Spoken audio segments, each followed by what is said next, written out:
একটি ছোট্ট গ্রামে রাফি নামের এক ভালো কিন্তু একটু জেদি ছেলে থাকত। সে খেলাধুলা ভালোবাসত, কিন্তু সবসময় মায়ের কথা মন দিয়ে শুনত না। রাফি বাবা, আজ স্কুল থেকে ফিরে তোমার দাদুকে এই ওষুধটা খাইয়ে দিও। মা আজ একটু ব্যস্ত থাকবো। আচ্ছা মা, পরে করে দেব। স্কুল থেকে ফিরে রাফি ওষুধের কথা ভুলে গিয়ে বন্ধুদের সঙ্গে খেলতে চলে গেল। সময়ের সঙ্গে সঙ্গে সন্ধ্যা নেমে এলো। ও আল্লাহ, আমার শরীরটা খুব খারাপ লাগছে। হঠাৎ দাদুর শরীর খুব খারাপ হয়ে গেল।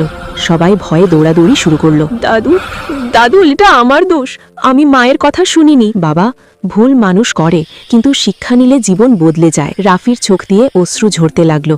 সে মনে মনে প্রতিজ্ঞা করল, আর কখনো মাতাপিতার কথা অবহেলা করবে না। মা, আমি কথা দিচ্ছি, আজ থেকে তোমার আর বাবার সব কথা মন দিয়ে শুনব। সেদিনের পর থেকে রাফি বদলে গেল। মাতাপিতার আদেশ পালনেই যে লুকিয়ে আছে জীবনের শান্তি, তা সে বুঝে গিয়েছিল। মাতাপিতার আদেশ মানলে জীবনে আসে বরকত আর আলোর পথ।